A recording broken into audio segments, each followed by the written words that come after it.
Chapter 1. Christmas is Coming. The wind was playing with Josefina. First it made her skirt billow out behind her, and the ends of her rebozo fly up like wings. Then it swirled around and pushed against her back, hurrying her along like a helpful but impatient hand. Josefina smiled. She could see that the wind was playing with her sisters and Tia Dolores, too. They looked like birds with ruffled feathers as they were blown along the road on this blustery morning. Josefina, her three sisters, and Tia Dolores were on their way to the village about a mile from their rancho. The road ran between the stream and the fields and under tall cottonwood trees. The trees were bare now. The wind-swept fields were a wintry, stubbly brown. It was December. Christmas was coming, and today everyone was gathering to clean the church so that it would be ready to decorate. Josefina's papa had gone ahead with a burro loaded with wood for Christmas bonfires. The sisters and Tia Dolores would join him and their friends and neighbors at the church. "Oh," exclaimed Francesca, exasperated. The wind was blowing her hair so that it curled wildly around her face. Francesca was Josefina's second oldest sister. She was very careful about how she looked, especially when she was going to the village. She pulled her rebozo up over her head and tried to hold it in place with one hand as she struggled to carry a basket in her other hand. Josefina didn't care if her hair was windblown. She slipped her arm under Francesca's basket. "I'll carry this," she said. "Gracias," said Francesca. She let go of the basket and held her rebozo tightly under her chin with both hands. Josefina glanced at the bright red chilies in the basket. "Why are you bringing these?" she asked Francesca. "They're for Senora Sanchez," said Francesca. "Don't you remember, Josefina?" asked Anna, the oldest sister. "Mama always gave Senora Sanchez some of our chilies at this time of year." Senora Sanchez claimed she couldn't make her traditional stew without them. "Oh, that's right," said Josefina. "I remember." Tia Dolores smiled at Josefina. "I'm eager to taste Senora Sanchez's famous stew," she said. "I'm glad Christmas is coming soon." Josefina could only manage a very small smile in return. She saw that Clara, her next oldest sister, was frowning. Anna and Francesca didn't look very enthusiastic either. Tia Dolores looked at the sisters' faces. "What's the matter?" she asked. Anna answered. "When Mama was alive, Christmas was always happy," she said. "But last Christmas came soon after Mama's death. All we could think of was how much we missed her." Tia Dolores spoke quietly. "It must have been very hard," she said. Josefina slid her hand into Tia Dolores's. She knew that last Christmas must have been hard for her too. Tia Dolores had been far away in Mexico City when Mama died. How sad and lonely she must have been. Tia Dolores was Mama's sister, and she missed Mama as much as Josefina, Clara, Francesca, and Anna did.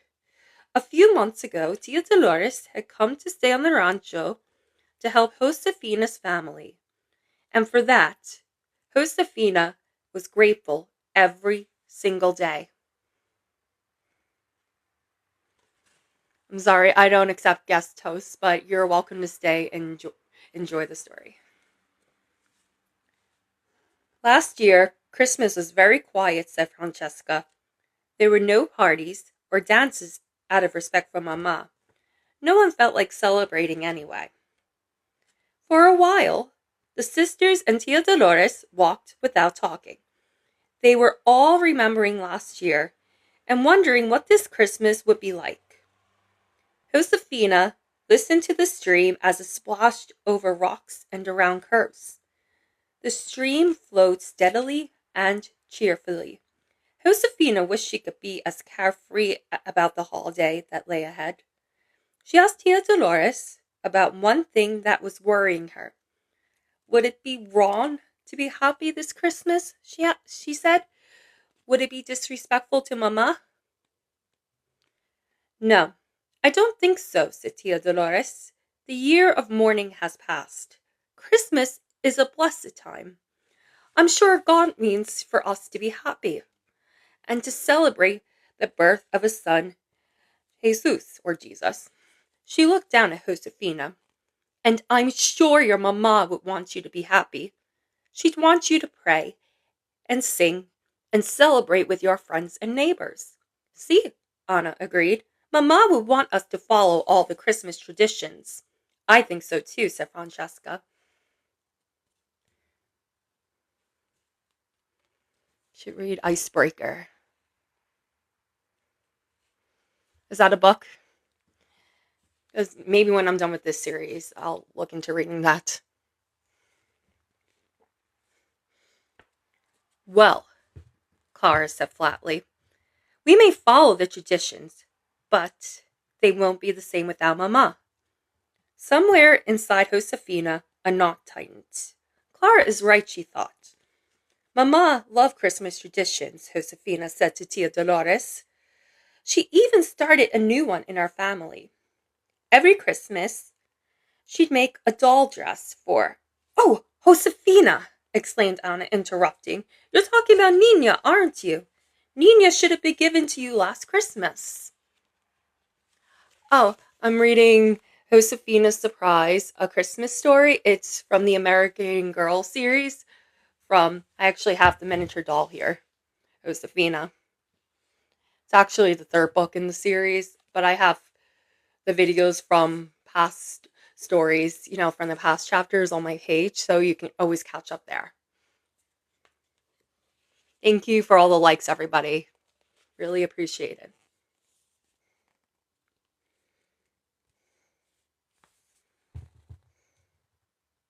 But she never was, said Josefina. Tia Dolores looked puzzled. Who's Nina? She asked. Anna explained. When I was 8, Mama made a doll for me. She named the doll Nina. Every Christmas, Mama made a new dress for Nina.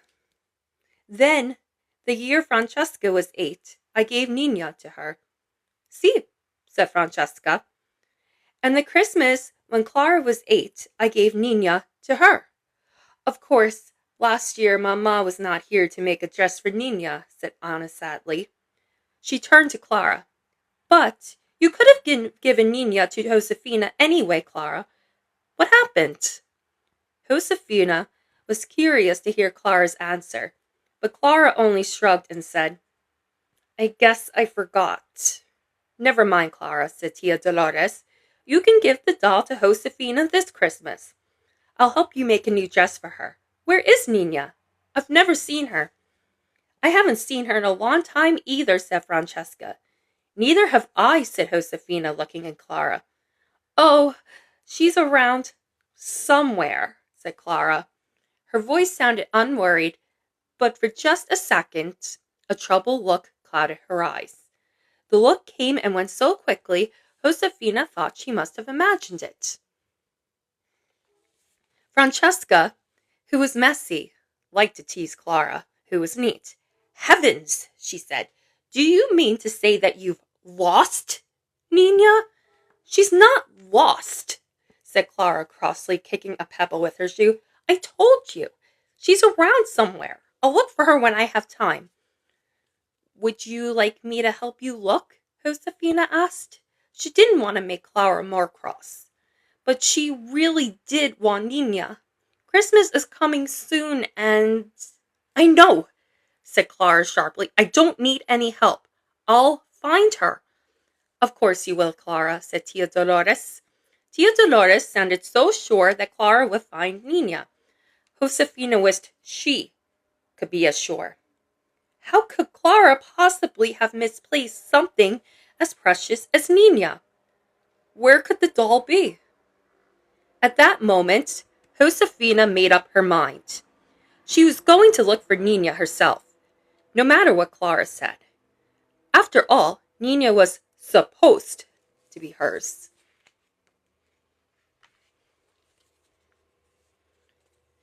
Welcome everybody who's joining. I'm reading from this book.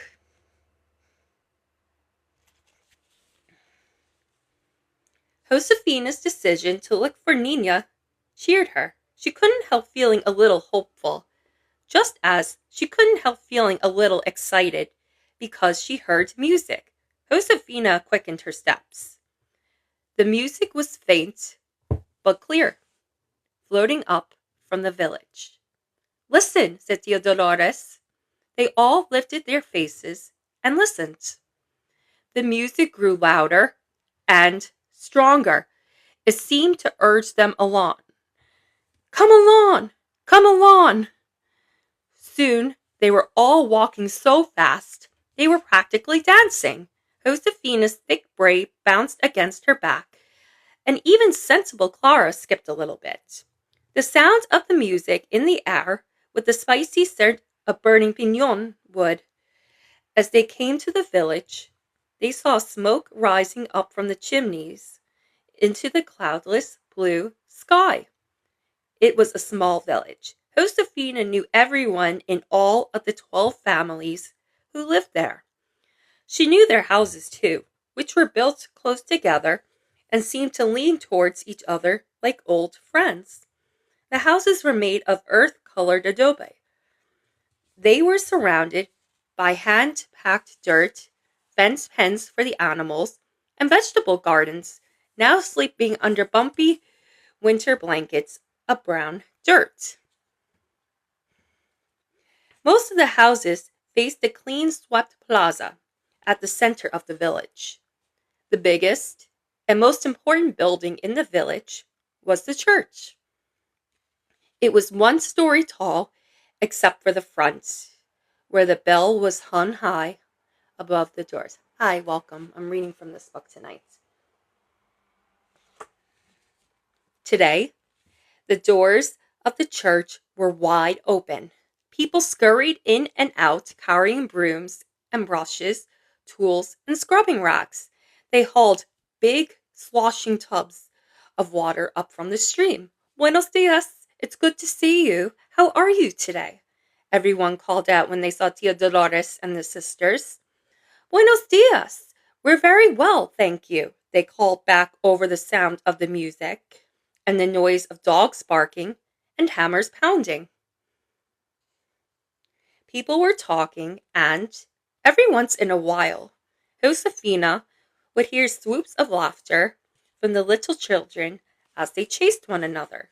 Clara, Francesca, and Anna went inside the church to start working. But Tia Dolores and Josefina lingered outside next to the musicians.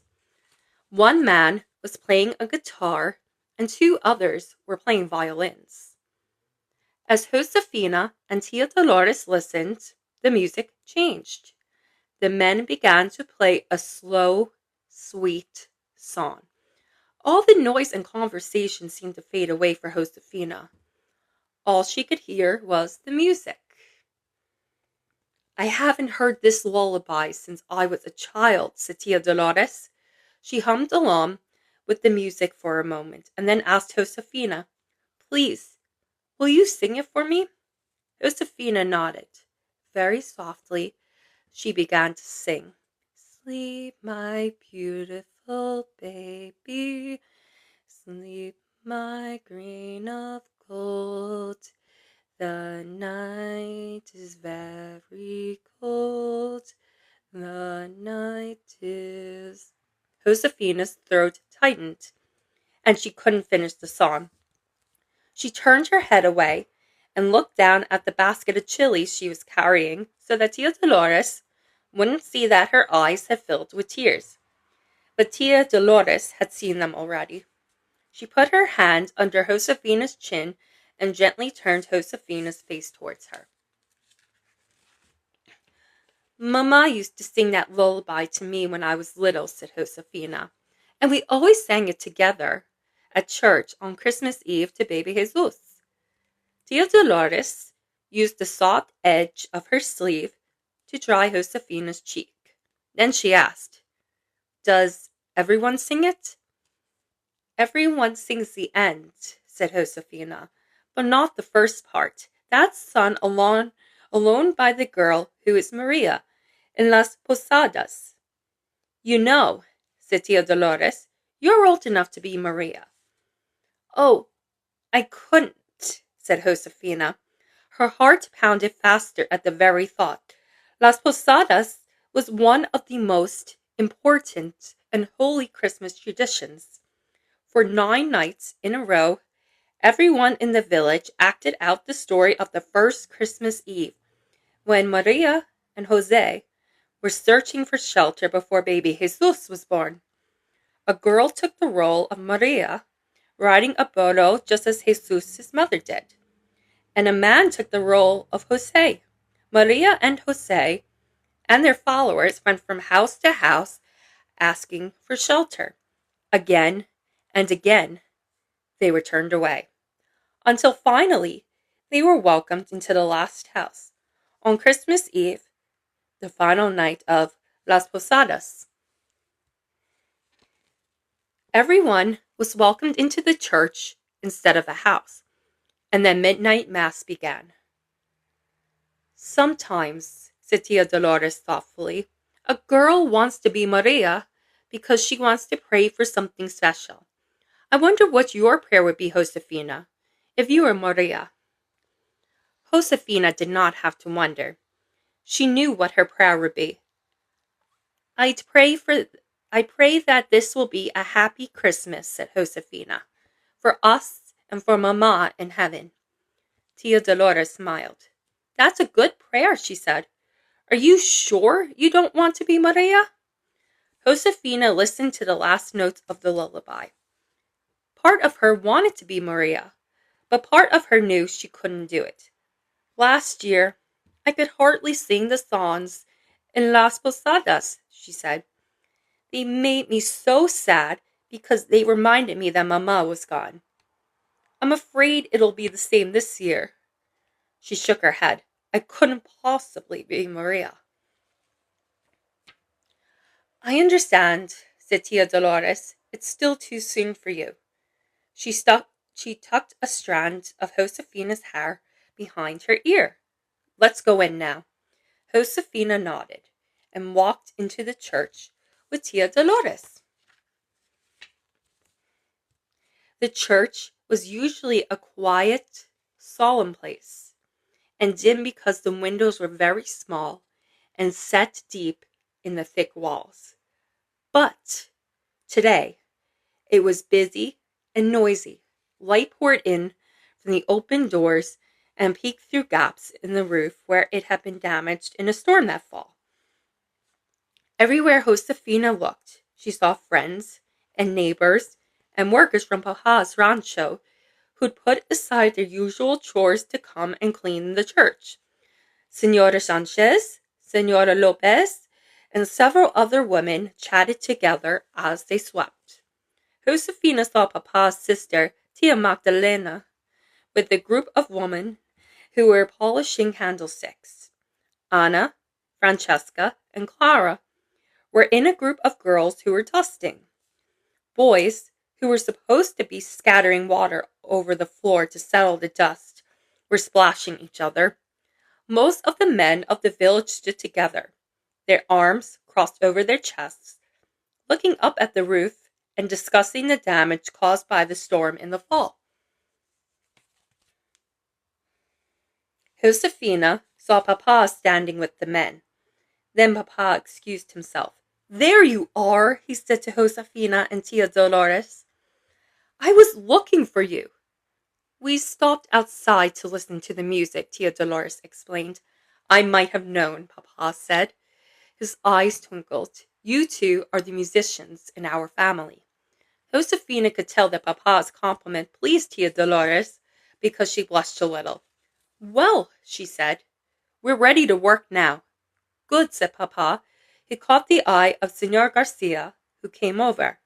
Senor Garcia was the mayordomo. It was his job to assign tasks because he and his wife took care of the church. Senor Garcia was an old man, thick and stooped, with very white hair. He had a husky voice and stately manners. Everyone respected him for his knowledge and liked him for his kindness. Hi, welcome. Reading from this book tonight. God bless you, Senor Garcia said to Tia Dolores and Josefina. I'm glad to see you. We need good, willing hands like yours to help. I'm afraid the storm has made our work harder than usual. The roof caused terrible damage when it fell in. We have a lot to do before the priest comes on Christmas Eve. Will you two help with the sweeping? We'd be glad to, said Tia Dolores. Gracias, said Senor Garcia. Then he turned to Papa. May I ask your family to wash and iron the altar cloth, as you have done for many years? Of course, said Papa. I remember when your dear wife gave that cloth to the church, said Senor Garcia. She'll be in our prayers this Christmas, I'm sure. Si, said Papa quietly. Senor Garcia turned to Josefina again. Josefina, he said, I was wondering if you'd like to be Maria in Las Posadas this Christmas. Perhaps to offer a special prayer for your mama? Josefina froze. Papa looked at her, waiting for her to answer. Tia Dolores put her arm around Josefina's shoulders. It's very kind of you to ask, Senor Garcia, she said, but I think not this year. Ah, I see, said Senor Garcia gently. Perhaps next year. Well, Margarita Sanchez can be Maria this Christmas. Josefina didn't say anything. Just for a moment, she leaned into Tia Dolores' arm, grateful for her understanding. Then she went to find Senora Sanchez to give her the basket of chilies. The morning flew by so fast that Josefina was surprised when Senor Garcia called everyone together for the closing prayer. May God accept our work here today as a prayer of thanks for his merciful love, he said. Amen, said everyone together. Josefina said her goodbyes and walked into the sunshine with her family. She had enjoyed sweeping and listening to the sing-song of the women's voices as they gossiped and chattered around her. It had been nice to be part of the friendly group, all scrubbing and sweeping and dusting together. Because of their work, the church shone. But now, Josefina headed home with eager steps. She was determined to begin looking for Nina that very afternoon.